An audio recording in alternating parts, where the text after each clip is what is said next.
Clan Rainfire asks, as your role and responsibilities at Tested have evolved over the years, from being talent to now being executive in charge and owning the whole shebang, how have the demands on your time changed over time?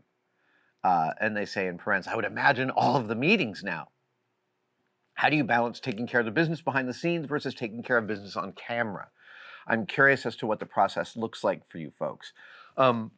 It's a lovely question, and I love talking about this.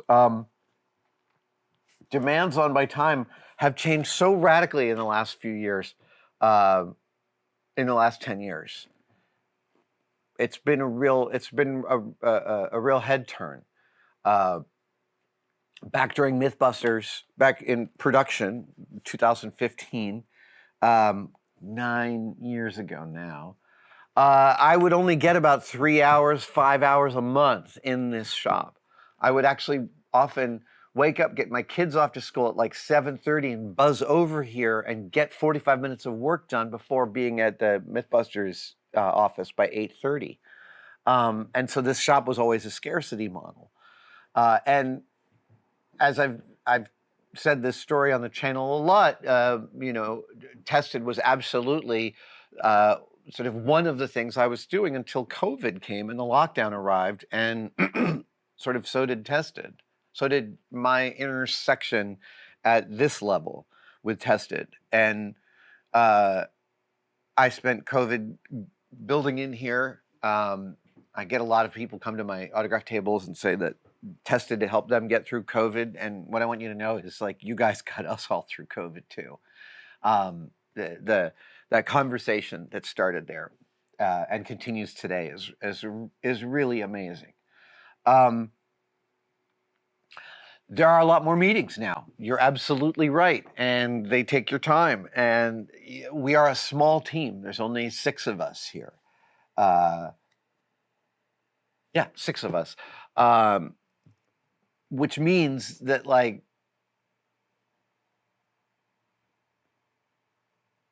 everyone's doing what they're doing, right?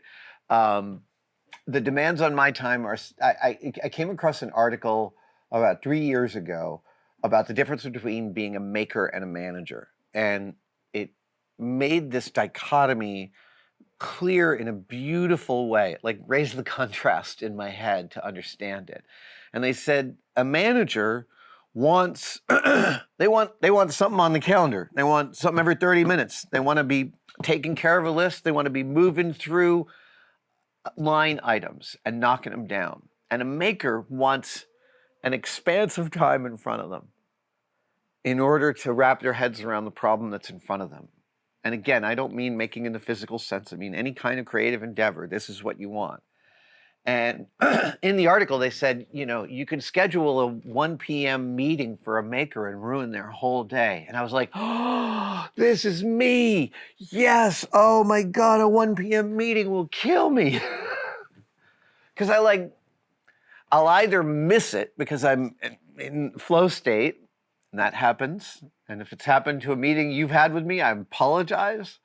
Or as I'm thinking about it, I'm just like, I'm not going to start that lathe work yet because I got that meeting in an hour. And so I'll swap that out and do, like,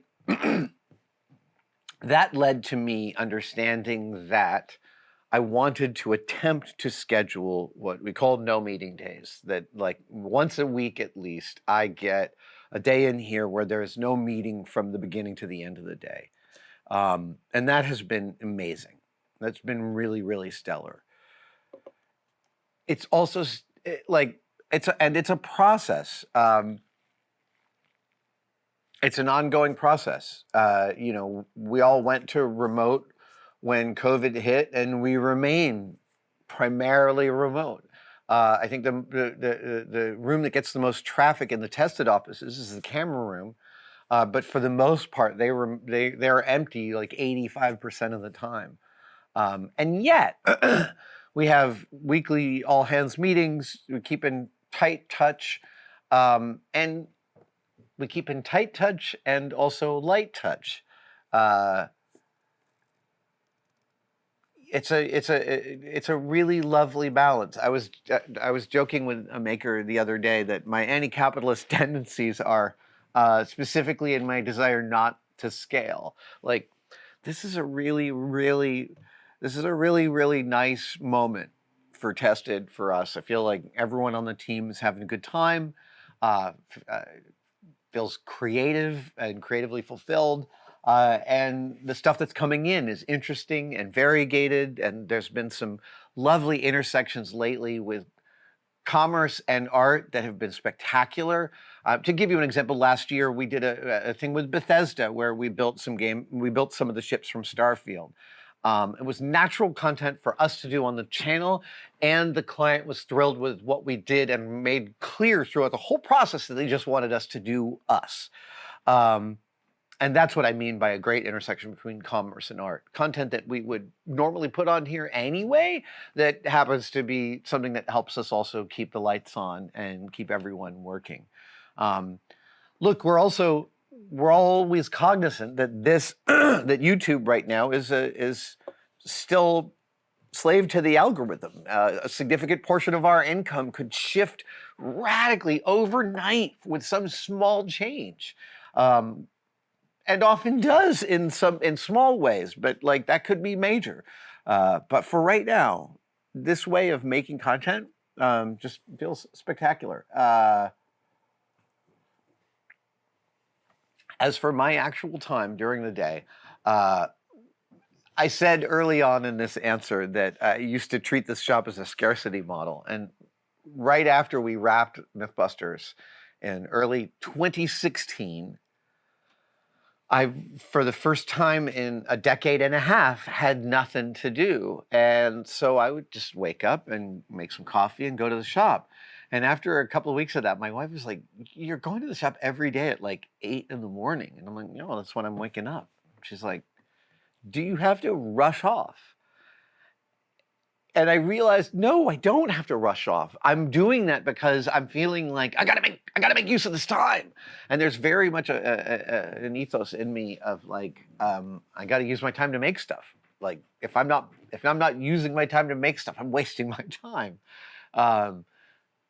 That has been a long journey of coming around to my current ritual, which is waking up, somewhere between 7:45 and 8:30 in the morning, going to get some coffee for my wife and I, coming back home, chilling out for a little while, drinking some of that coffee, and then coming in here around 9 or 9:30. That is roughly how a day goes. Okay, let's see here. Oh, Klein 395. Klein 395 has this question. They said, "I went to my first ever Comic-Con in San Diego this year with my family. It is..." Okay. They continue. "It was wildly overwhelming for me, and I felt like we barely scratched the surface. Do you have any tips or advice for attending Comic-Con, either for first-timers or just the inexperienced such as myself?" Okay, the first thing I want to say is like, San Diego is a vibe, and it's a thing, and it's a really specific animal. And it's much more within the cons that happen all over the United States, the pop culture cons. And there's all sorts of layers and subsets. There are horror cons, there are anime cons, but there are sort of spread spectrum cons that the ones that I go to, where it's like movies, television, anime, voiceover, and artists. There are big regional cons that happen like in Salt Lake City and in Dallas, and then there are con companies that throw multiple cons around the country, and then there are the stationary cons like Dragon Con in Atlanta and San Diego Comic-Con in San Diego. Those are fundamentally different in sort of every way to the rest of the cons because they're like giant beasts. They dwarf many other cons in size, but also they sort of take over the whole area of that city that they're in. So there's a certain way of saying, like to go to San Diego for your first con is like to go to Madison Square Garden for your first concert. It's like, wow, I sat way in the back and I didn't, like, what was that experience about? And there's like, There's a lot of other seats, and there's a lot of other ways to experience this. And it's the same with a Comic-Con. So my advice to a first timer would be go to a smaller regional con. You're going to find the same kind of love and amazement, and it's going to be much more manageable. Yes, the scale of Dragon Con and San Diego Comic-Con is magnificent and overwhelming. But here's the thing. So there's a vibe to get.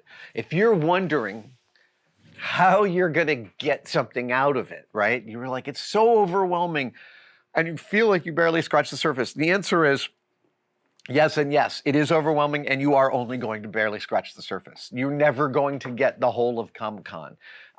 Like me, I go to Comic-Con, I intersect it with it in a specific way. I'm also never going to get the whole of Comic-Con. None of us will.